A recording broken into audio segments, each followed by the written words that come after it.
جتنا بے فائدہ، جھوٹا اور منافقت بھرا میرا پہلا سجدہ تھا۔ میں لاکھ کوشش کرتا ہوں کہ کوئی ایک سجدہ تو اس ریاکاری، اس جھوٹ، دکھاوے اور منافقت سے پاک ہو پائے۔ کبھی تو میرا ماتھا زمین پر ٹکنے کے بعد اس کی رضا پا کر ہی واپس اٹھا، لیکن افسوس، میری یہ ادھوری خواہش آج تک ادھوری ہی رہی ہے۔ پہلی چوری۔ اس رات پہلی باجماعت نماز کے بعد تو ابا نے اپنا وتیرہ ہی بنا لیا کہ یہاں اذان ہوئی اور وہاں ان کا نماز کے لیے تیار ہو جانے کا حکم نامہ صادر ہوا۔ اس رات جب میں ابا کے ساتھ نماز ختم کر کے لشتم پشتم کسی نہ کسی طرح بھاگم بھاگ غفور چچا کے ہاں پہنچا تو آدھا ڈرامہ گزر چکا تھا اور میری جگہ پر بھی سلو کی تائی اماں قبضہ جما چکی تھیں۔ راجا نے غصے سے گھور کر مجھے دیکھا۔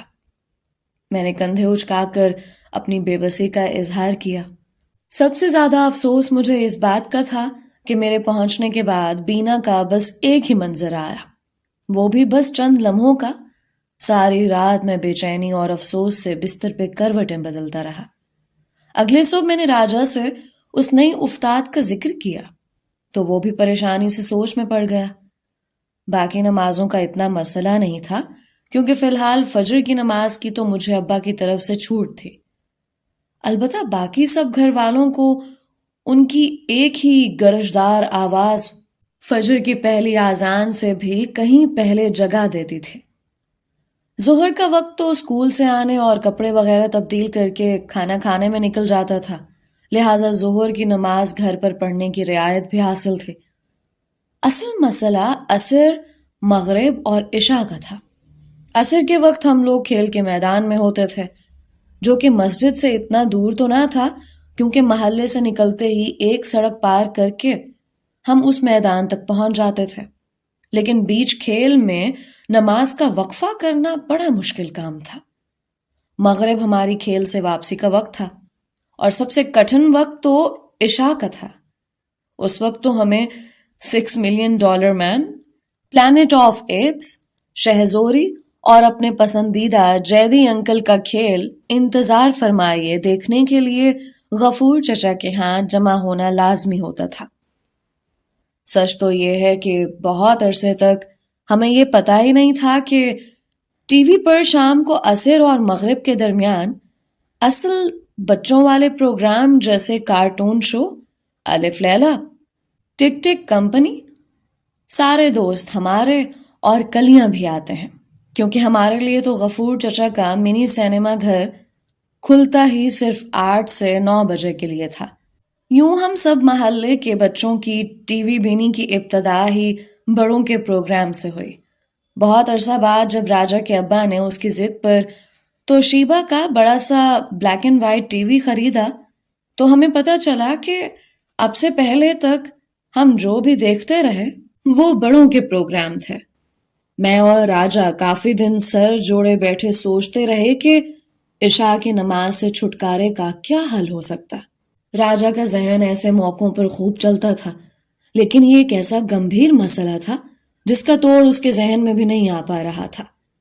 مغرب کے وقت سے پہلے ہی ہمیں بخار چڑھنا شروع ہو جاتا تھا، خاص طور پر جب میرے دیر سے آنے پر راجا مجھے بتاتا تھا کہ آخری چٹان کے چنگیز خان نے اپنے بیٹے جوجو اور قبلائی خان کے ساتھ مل کر امیر خوارزم کے کتنے جانباز سپاہیوں کو شہید کر دیا ہے، اور یہ سب کیا دھرا ہمارے ہی مسلمانوں کے امیر کے وزیر اعظم کا ہے۔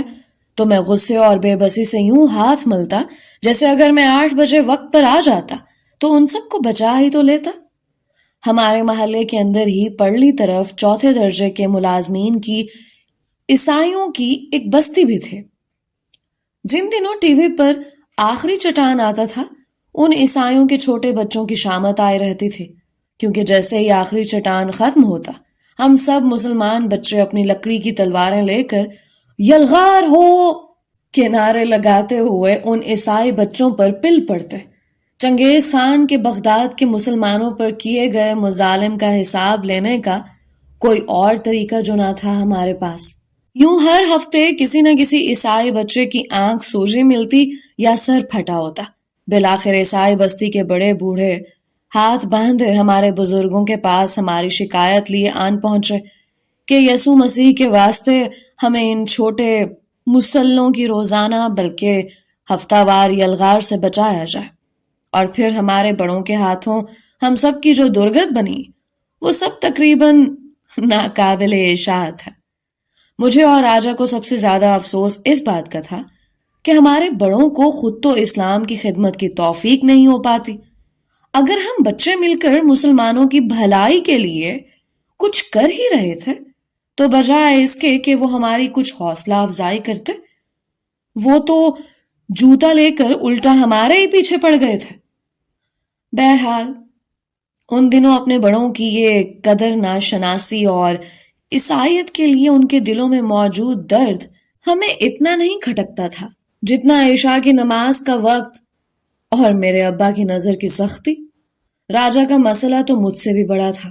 اسے میرے بنا ٹی وی دیکھنے میں بالکل بھی مزہ نہیں آتا تھا، کیونکہ اسے کوئی بھی پروگرام دیکھتے ہوئے رواں تبصرہ کرنے کی عادت تھی، اور اس کی اس فضول بکواس کو میرے علاوہ کوئی دوسرا نہیں جھیل پاتا تھا۔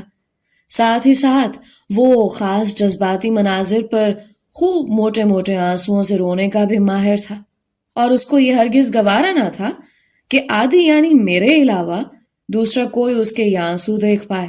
لہٰذا مجھ سے زیادہ ان دنوں وہ مشکل کا شکار تھا۔ اس رات چپس سیریز، جس میں ہمارے بے انتہا پسندیدہ موٹر سائیکل سوار سارجنٹ اپنے کمالات دکھاتے تھے، اس کی دوسری قسط آنا تھے۔ راجا شام ہی سے میرے ساتھ ہی تھا اور ہم میرے ہی گھر کے صحن میں بیٹھے مختلف متبادل منصوبوں پر غور کر رہے تھے کہ آج کی عشاء کی نماز سے کس طرح بچا جا سکتا ہے۔ ہم اپنی خسر پھسر میں اس قدر غرق تھے کہ ہمیں پتہ ہی نہ چلا کہ کب میرے ابا ہم دونوں کے سر پر آن پہنچ رہے ہیں۔ یہ کیا ہو رہا ہے؟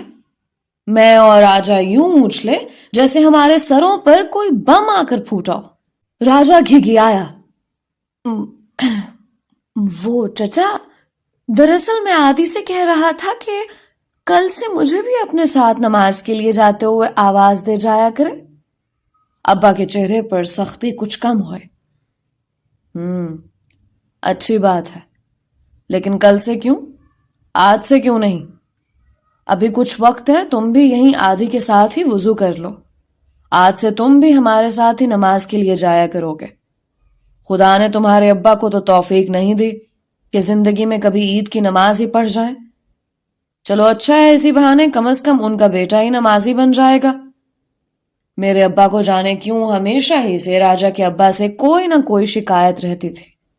آج وہ ان کی نماز نہ پڑھنے کی عادت کا رونا لے کر بیٹھ گئے تھے۔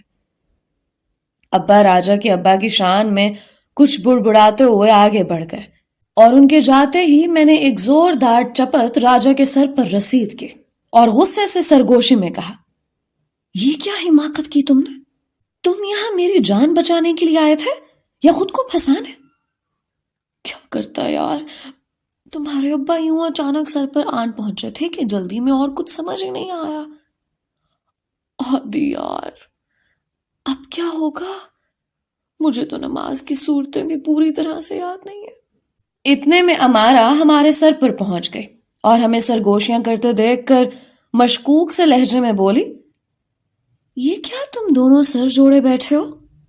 چلو جلدی سے وضو کرو، ابا انتظار کرتے ہوں گے۔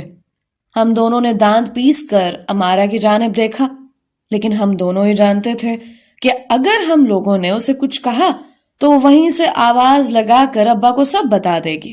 پوری تھالی کی بینگن تھی وہ، اور اس نازک مرحلے پر ہم دونوں ہی مزید کوئی خطرہ مول لینا نہیں چاہتے تھے، لہٰذا چپ چاپ امارا کی ہدایات پر عمل کرتے رہے۔ تھوڑی ہی دیر میں ابا اپنی تسبیح گھماتے ہوئے کمرے سے برآمد ہوئے اور میں اور راجا کسی معمول کی طرح سر جھکائے ان کے پیچھے چل دیے۔ راستے میں ابا کو چند اور محلے کے نمازی بھی مل گئے جو محلے کے ساتھ ملحق مسجد کے مستقل نمازی تھے۔ ابا ان کے ساتھ باتوں میں مشغول آگے آگے روانہ تھے اور میں اور راجا سب سے آخر میں ان کے پیچھے۔ ابا کا معمول کچھ یوں تھا کہ 7:45 ہم مسجد میں داخل ہو جاتے تھے اور 8 عشاء کی جماعت کے بعد 8:15 تک باقی نماز سے فارغ ہو کر مسجد سے نکل آتے۔ میں اپنی قسمت اور راجا کی عقل کو کوستا ہوا جیسے ہی ابا پارٹی کے پیچھے مسجد میں داخل ہونے لگا تو یکا راجا نے مجھے بازو سے پکڑ کر پیچھے کھینچ لیا۔ تب تک ابا اور ان کے 2 دوست مسجد کا صحن پار کر چکے تھے۔ میں نے حیرت سے راجا کی طرف دیکھا۔ راجا نے جلدی سے اپنے ہونٹوں پر ہاتھ رکھ کر مجھے چپ رہنے کا اشارہ کیا۔ اتنے میں ابا مسجد کے اندرونی حصے میں واقع ہال میں داخل ہو گئے۔ میں نے راجا سے اپنا بازو چھڑایا۔ اب اندر بھی چلو گے یا یہیں باہر کھڑے رہ کر پوری نماز پڑھنے کا ارادہ ہے؟ راجا نے رازدارانہ انداز میں ادھر ادھر دیکھ کر کہا، یہاں سے اب نمازی کتنے بجے چھوٹیں گے؟ میں نے راجا کو ڈانٹا، کیا مطلب؟ یہ مسجد ہے، کوئی سینما گھر نہیں جہاں سے لوگ شو دیکھنے کے بعد چھوٹتے ہیں۔ راجا نے اپنا سر ہلایا۔ ارے یار، کیا فرق پڑتا ہے، ایک ہی بات ہے۔ تو مجھے صرف یہ بتاؤ کہ اب تمہارے ابا یہاں سے کتنے بجے باہر نکلیں گے؟ 8:15 تک۔ لیکن تم یہ کیوں پوچھ رہے ہو؟ ٹھیک ہے، اس کا مطلب ہے کہ ابھی ہمارے پاس آدھا گھنٹہ موجود ہے۔ ہم ٹھیک 8:15 یہاں پر موجود ہوں گے۔ مسجد کے اندر تمہارے ابا کو اتنے نمازیوں کی موجودگی میں بھلا کیا پتا چلے گا کہ ہم اندر ہیں یا باہر صحن یا برآمدے میں؟ چلو جلدی کرو، کہیں موٹر سائیکلوں کے کرتب نہ چھوٹ جائیں ہم سے۔ راجا مجھے ہاتھ پکڑ کر تقریباً گھسیٹتا ہوا وہاں سے غفور چچا کے گھر کی طرف لے دوڑا۔ دل تو میرا بھی خوشی سے بلیوں اچھل رہا تھا، لیکن منہ دکھاوے کے لیے میں کچھ حجتیں پیش کرتا گیا۔ لیکن راجا بھی مجھے خوب جانتا تھا کہ یہ تمام تعویلیں میں خود اپنے آپ کو مطمئن کرنے کے لیے گھڑ رہا ہوں۔ چند ہی لمحوں میں ہم دونوں ٹی وی کے سامنے اپنی پسندیدہ جگہ پر بیٹھے چپس کی شروعات دیکھ رہے تھے۔ جیسے ہی 8:10 پر پہلا وقفہ آیا، راجا نے مجھے کوہنی ماری اور ہم دونوں غیر محسوس طریقے سے غفور چچا کے ہاتھ سے یوں نکلے جیسے عام طور پر پانی وغیرہ پینے کے لیے دیگر ناظرین اٹھ کر باہر جاتے تھے۔ یہ طریقہ اس لیے بھی ضروری تھا کہ کوئی دوسرا بچہ ہماری جگہ پر قبضہ نہ کر لے۔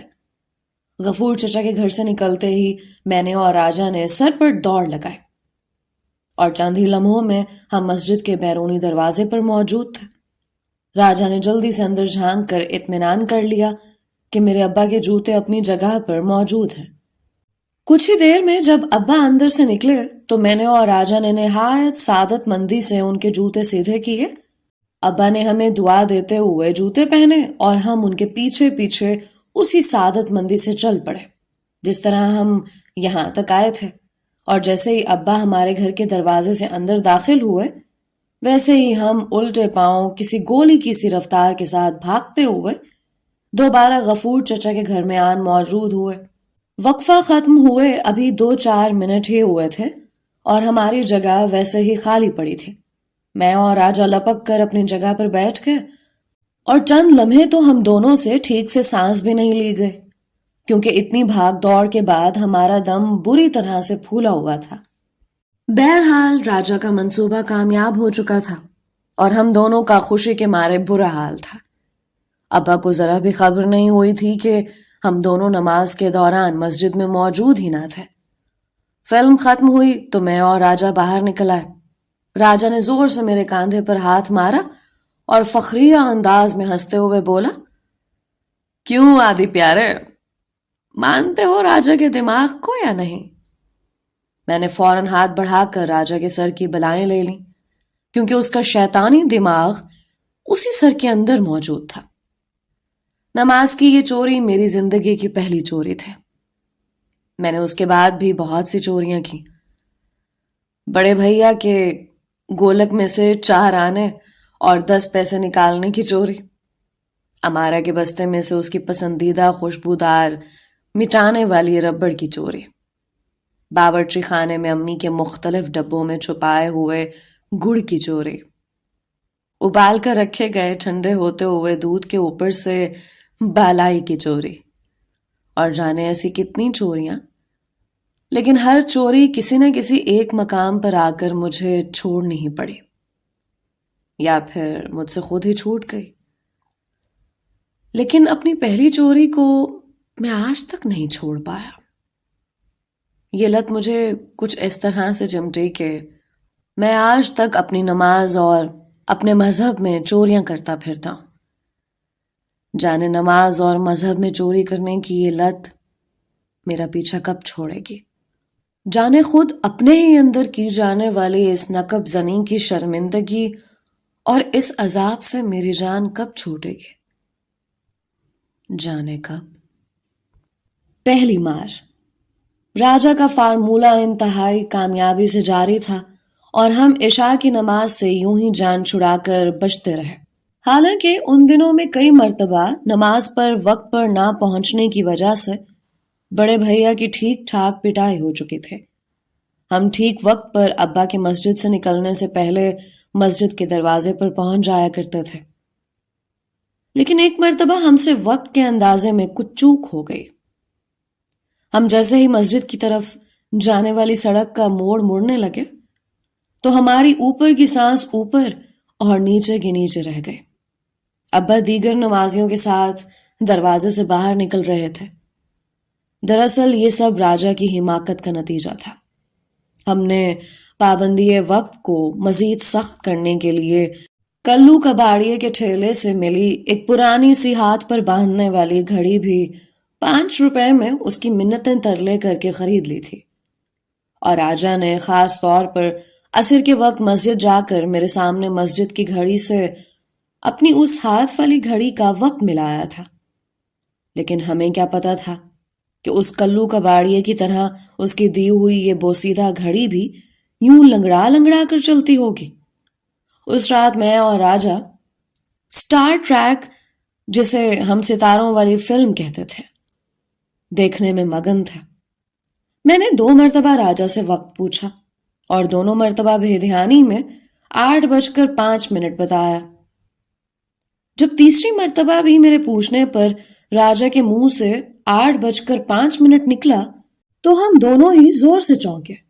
راجا نے کلائی پر بندھی گھڑی کو غور سے دیکھا اور زور سے چلایا، ابے یار!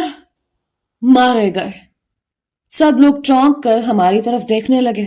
میں نے جلدی سے راجا کے منہ پر ہاتھ رکھ دیا۔ راجا نے ہاتھ اٹھا کر بند گھڑی کی رکی ہوئی سوئیاں مجھے دکھائیں اور ہم دونوں استبل سے بھاگے ہوئے گھوڑوں کی طرح کلانچریں بھرتے ہوئے غفور چچا کے گھر سے نکل کر مسجد کی جانب بھاگے۔ راستے میں راجا اپنی بیٹی کے گھر سے واپس لوٹتی ہوئی جمن بوا سے زور سے ٹکرا بھی گیا۔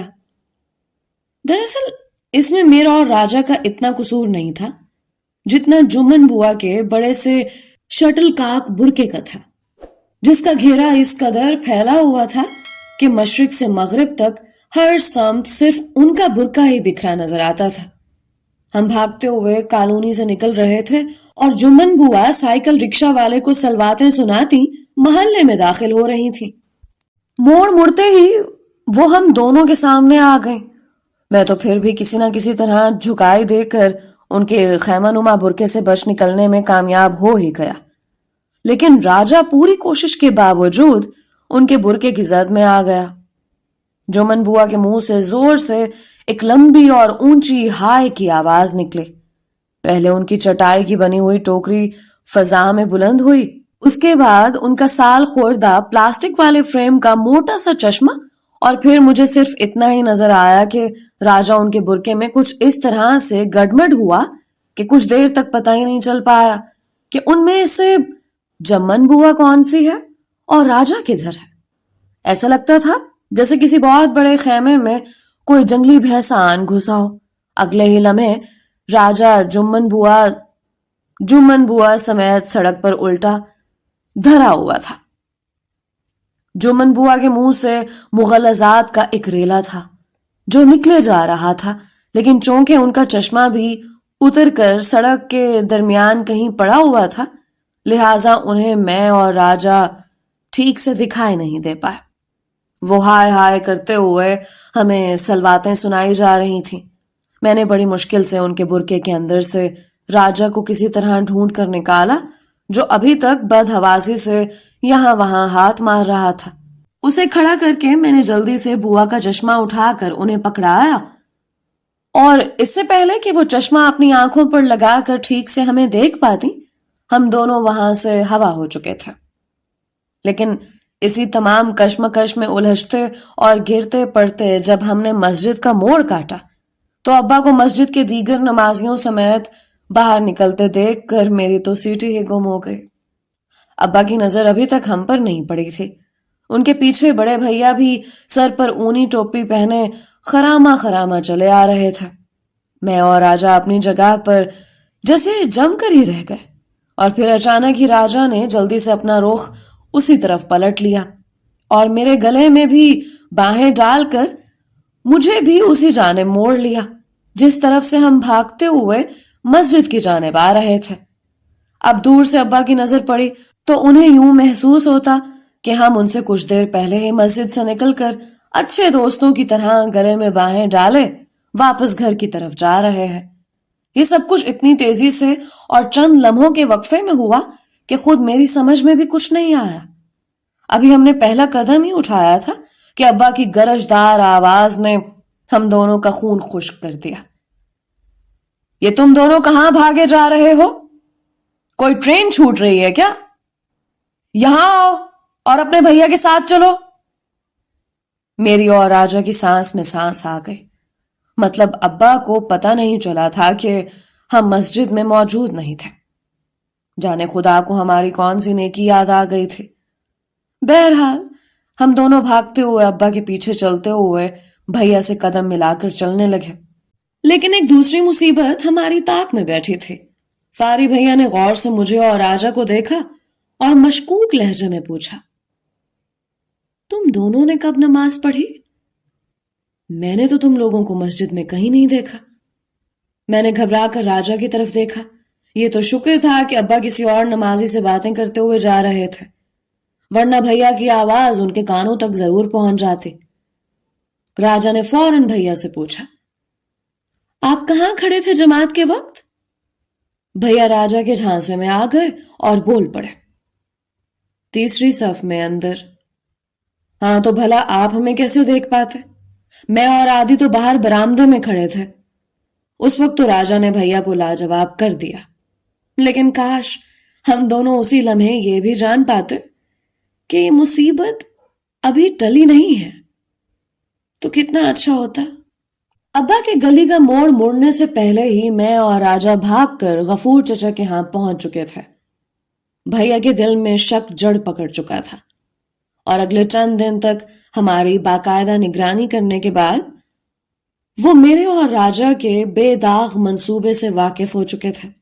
انہوں نے ہمارا کو بھی بتا دیا تھا کہ عشاء کی نماز کے وقت میں اور راجا کہاں پائے جاتے ہیں، لیکن ابھی تک ان دونوں کو کوئی مناسب موقع نہیں مل پایا تھا کہ وہ ابا کے سامنے نمبر بنانے کے لیے میری شکایت لگا سکیں۔ لیکن بکرے کی ماں آخر کب تک خیر مناتی؟ ایک رات ابا کچھ پہلے ہی نماز کے لیے نکل پڑے۔ اتنے عرصے میں اب انہیں اس بات کا اطمینان ہو چکا تھا کہ میں راجا کے ساتھ خود مسجد پہنچ جاؤں گا۔ جاتے جاتے انہوں نے مجھے اور راجا کو، جو گلی میں میرے ساتھ کھڑا کسی عیسائی بچے کا انتظار کر رہا تھا، کہ ادھر سے گزرے تو ہم اس کی خبر لے سکیں، کچھ کہا، لیکن ہم دونوں ابا کی بات پر دھیان نہیں دے سکے۔ صرف اتنا ہی سمجھ میں آیا کہ نماز کے لیے آ جانا۔ راجا نے گھڑی میں وقت دیکھا تو ابھی صرف 7:30 بجے تھے۔ میں اور راجا ابا کے جانے کے بعد سیدھے غفور چچا کے ہاں پہنچ گئے۔ نیرہ نور کی مدھر آواز جلے تو جلاؤ گوری، اس گانے پر ہم کافی دیر تک سر دھنتے رہے، لیکن ہم دونوں کو خبر نہ تھی کہ آج خود ہمارے پرسکون آشیانے کے پروں کے جلنے کا وقت آ چکا ہے۔ 8:15 بجنے سے 1 منٹ پہلے میں اور راجا بھاگتے ہوئے مسجد کے دروازے پر جا پہنچے۔ لیکن یہ کیا؟ مسجد تو بالکل ویران پڑی ہوئی تھی، ایک نمازی بھی اندر موجود نہیں تھا۔ میرے اور راجا کے تو ہوش ہی اڑ گئے۔ اتنے میں مولوی صاحب اپنے حجرے سے کھنکارتے ہوئے باہر نکلے اور ہمیں یوں دروازے میں گمسم کھڑا دیکھ کر وہیں سے بولے، بچوں تم لوگ دیر سے آئے ہو، نماز تو کب کی ہو چکی ہے؟ پتہ یہ چلا کہ بڑھتی سردیوں کے ساتھ ہی نماز کے اوقات میں پیچھے کی جانب تبدیلی ہوتی رہتی ہے، اور آج نماز 7:45 ہی ہو گئی تھی۔ مطلب یہ کہ ابا 8 بجے گھر واپس جا چکے تھے۔ مجھے مولوی صاحب پہ شدید غصہ آیا۔ اگر نماز کے اوقات تبدیل کرنا ہی تھے تو پہلے ہی کسی اونچی جگہ پر لکھ کر لگانا چاہیے تھا۔ ضرور انہوں نے کل رات جماعت ہونے کے بعد نماز کے اوقات تبدیل ہونے کا اعلان کیا ہوگا۔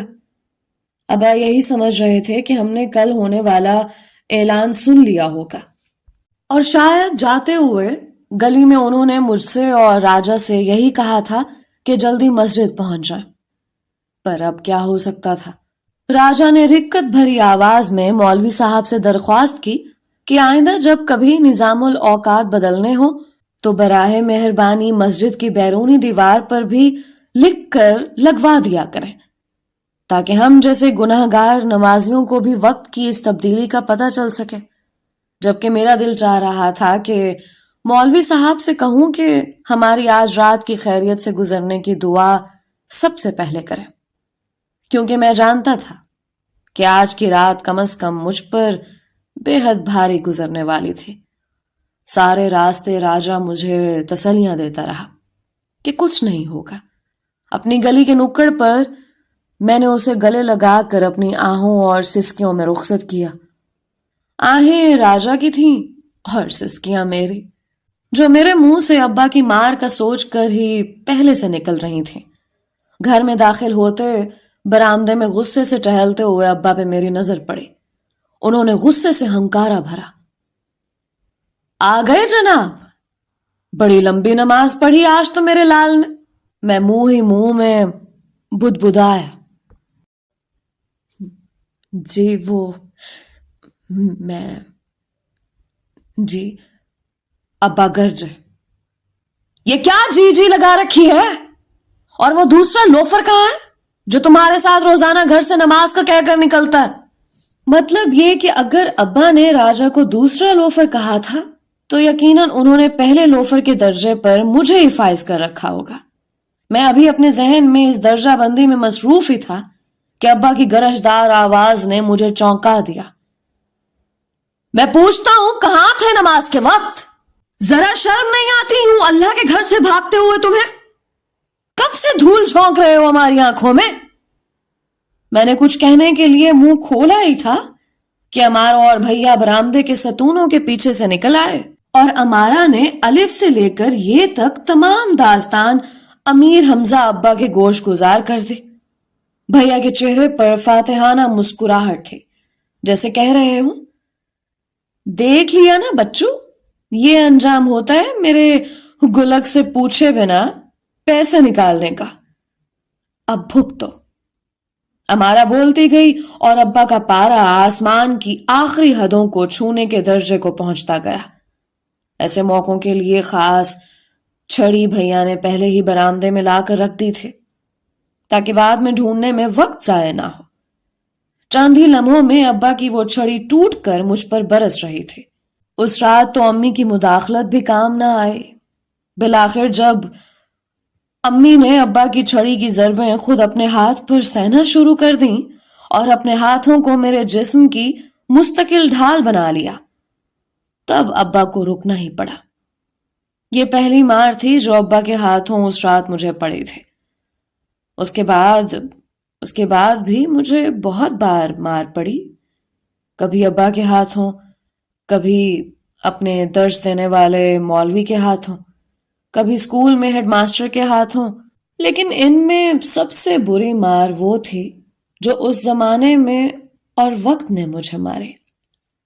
شاید اس دنیا میں سب سے بڑی مار اس زندگی کی مار ہوتی ہے۔ آگے چل کر زندگی نے مجھے بہت مارا، ہر موڑ پر اٹھا اٹھا کر پٹخا۔ میرا جسم، میری روح جانے کتنی بار لہولہان ہوئے، اس کی میں گنتی بھی بھولتا گیا۔ کاش زندگی، زمانے اور وقت کی مار بھی اس رات ابا کی مار جیسی ہوا کرتی، جسے بچانے کے لیے امی کے محافظ ہاتھ ہمیشہ میری ڈھال بن جایا کرتے تھے۔ لیکن وقت کے ان بے رحم تھپیڑوں سے بچانے کے لیے امی کے مہربان ہاتھ ہمیشہ اور ہر جگہ میری ڈھال نہیں بن پائے۔ زخم پر زخم لگتا رہا اور میں اپنے مقدر کی مار سہتا چلا گیا۔